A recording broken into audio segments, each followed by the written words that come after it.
They sailed out here in chains on ships that have hanging for steel and bread. And the reason that we're here today is those that went ahead. Whoa, I wanna go back to early times, go back in history. I wanna go back to old Sydney town to find out why I'm in. I wanna go back to old Sydney town, I'm an Australian. I wanna go back to old Sydney town to where it all began. So right now, if you're an Australian, particularly from the eastern states, you might be singing along or absolutely cringing. Thanks for joining me. Get ready for a tall story. I wanna go back to early times, old Sydney town's the way. I wanna go back to old Sydney town, it's changing every day. I wanna go back to old Sydney town to see where we began. I wanna go back to old Sydney town. So Old Sydney Town is closed and we can't go there. Closed in 2003, but we can go there through the magic of YouTube. So when I was a kid and you couldn't go somewhere, you wrote a letter and you asked the Leyland brothers to show you it. And that's what we're going to do today, folks. We didn't even have to write a letter. Today we're going to show you how saddles are made, over here at Elizabeth, not far from Adelaide. And then we go to Gosford in New South Wales, here on the coast, and we step back 200 years to the early part of Australia's settlement. There at Old Sydney Town we see recreations of what life was like in early Sydney.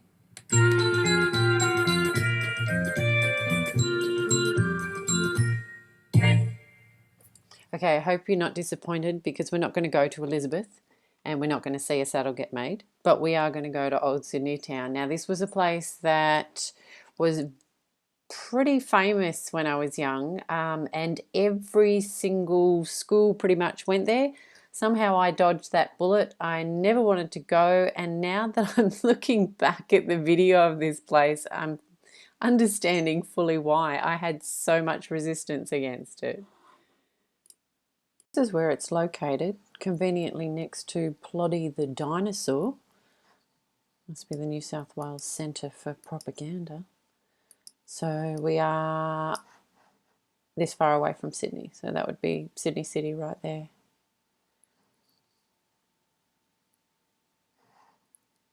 Okay, so we're back at Wikipedia because Wikipedia seems to be the same reference that everybody uses for this place. So Old Sydney Town was an open-air museum and theme park which operated from 1975 until 2003 in the town of Summersby near Gosford, New South Wales.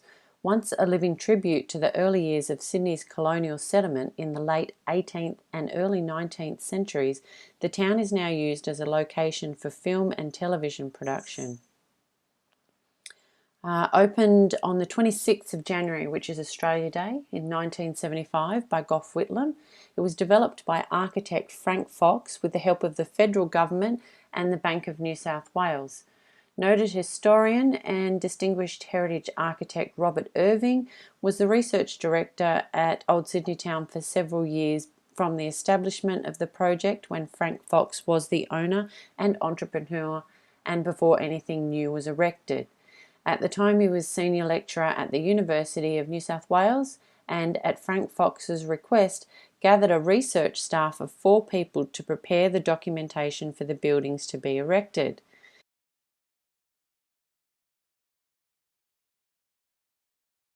The project was focused on the pre-Macquarie period. Its overall control was initially in the hands of Fox and the Bank of New South Wales. When Irving was year master of the first year of the architecture course, it was arranged that the first year students should erect the very first buildings at Old Sydney Town as a major component of their first year studies. All 130 students, divided into 13 groups, carried out historical research for each one of their chosen buildings, made scale models, calculated the required materials, and prepared ordering lists, in the process learning the simple trades as necessary for each building at the Randwick workshops of the University of New South Wales. Then afterwards they spent 2 weeks camping on the site and building each structure. A dozen members of the staff lived there with Robert Irving for this time too as supervisors. Frank Fox arranged accommodation and catering as well as obtaining and delivering the materials. In that fortnight, they built and mostly finished the 13 buildings, learning to lay bricks, wattle and daub, shingles, tiles, thatch, and other primitive materials just as the convicts were known to have used.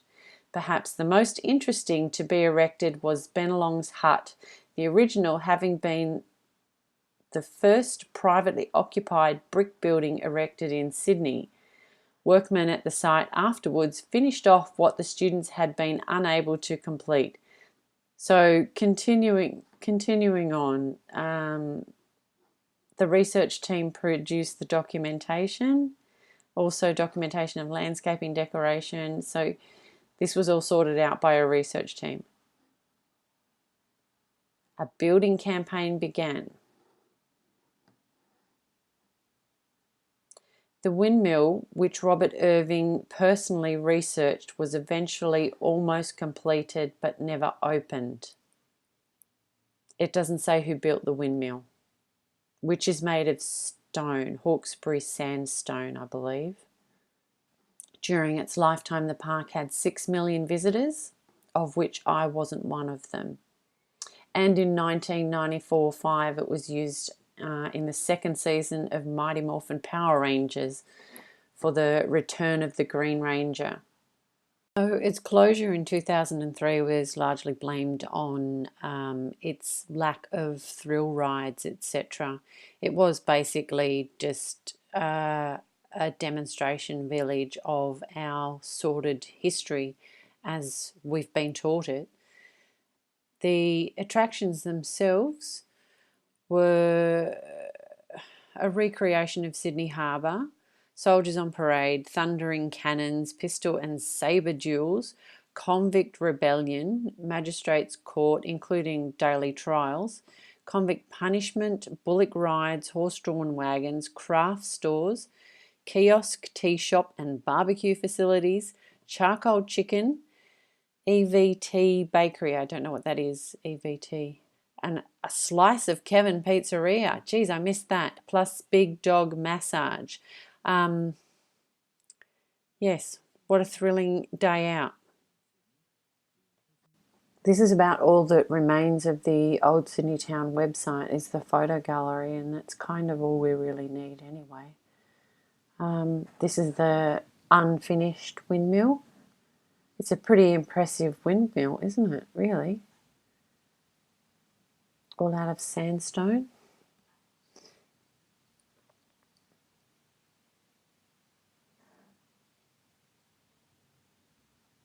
Is that shingle or just regular roof tile?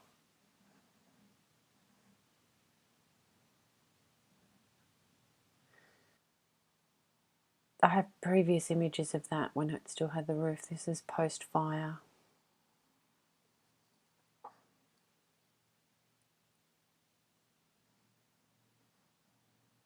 I don't know about you, but I look at it and think, there's no way this was built in the 70s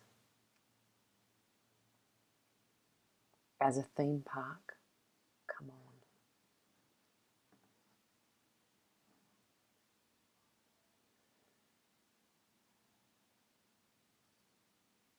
And since when do architecture students learn to lay bricks? I'm sure there'd be a few tradies out there who'd be pretty unimpressed by the thought that they could master a trade within a week and just throw up some buildings.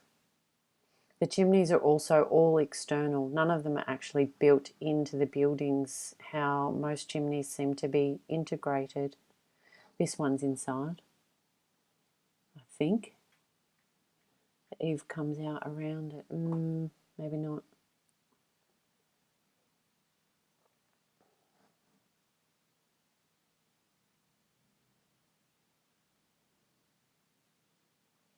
Look at that. There's a huge chimney and a tiny little building.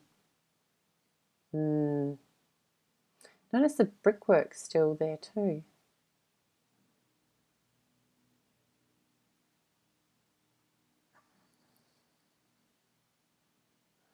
That's an interesting one.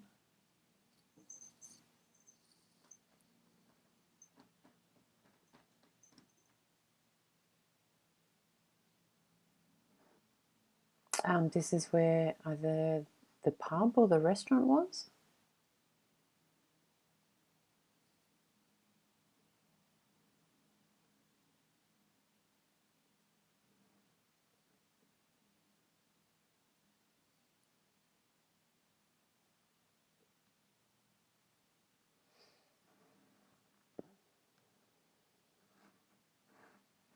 Now is this a kiln or an oven of some sort?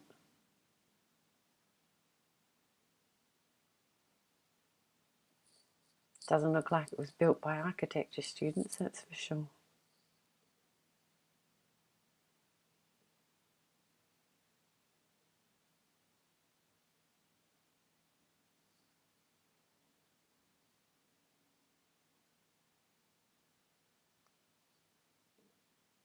Oh, here we go, with the roof. And I'm not sure about the height at the other side of the building. I think it's fairly level. Oh, that's all we get. Okay, get ready to feign surprise. There was a fire. So part of Old Sydney Town destroyed in fire, Feb 20, 2014. The main entrance building, and you'll see the other, I'm not sure if it's the court building or the jail building. A very intense fire. Entrance building well alight and several nearby structures under threat. Fears it could spread to the reptile park.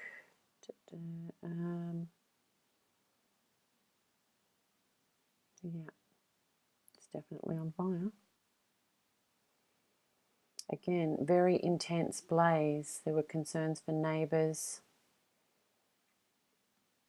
The building contained historic memorabilia, including replica cannons. Some of this has also been destroyed.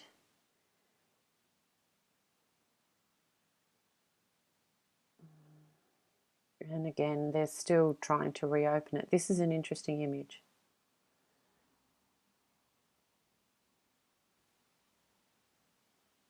So these are the sons of Frank Fox, Michael and Peter Fox. I couldn't tell you enough about stone, but that was built in the 70s as part of an amusement park. Okay. That's another great image of that building. Oh, that's the church. My apologies, it's the church building. I won't go any more into that. I will show you that there was an arson investigation though, and there's no result given here, just that there was an arson investigation, so I don't know what the official finding was.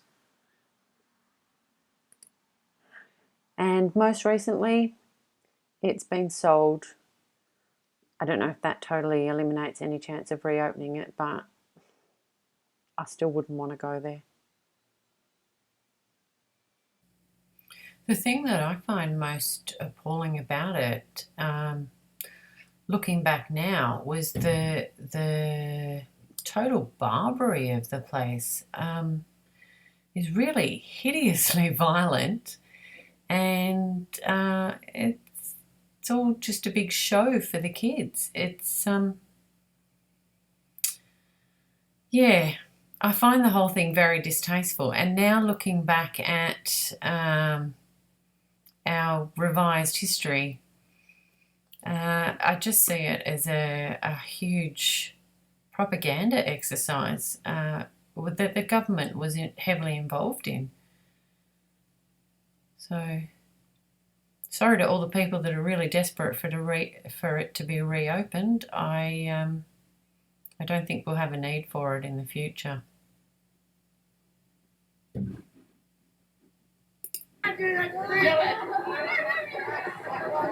gonna come down, Matthew.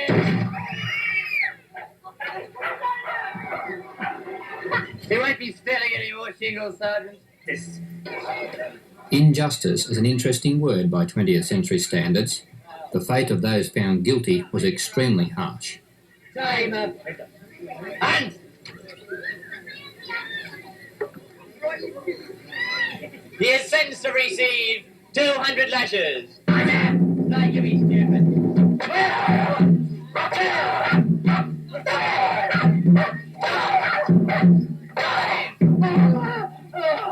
Get up! You ever heard of Bill Fretch Dream Hunt? Well, you're gonna hear it now.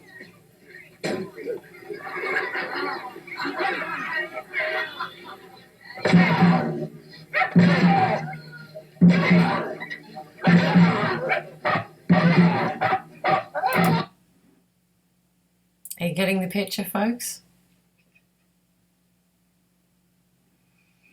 So other things I learnt in this exercise is there's 5 booby shots in the 45-minute intro to the Leyland Brothers, which even the guys I asked of my age era didn't notice. So some lovely producer has probably popped that in there subliminally for the kids. And that's about all I have for you today. Thanks for joining me. Thanks for watching. I hope you enjoyed it. Leave us a comment. Love to know what you think of this one. Cheers. See you next time. Come on, millions, and join in the fun. Travel all over Australia. Up the lane, up the lane, up the lane, up the lane, up the lane.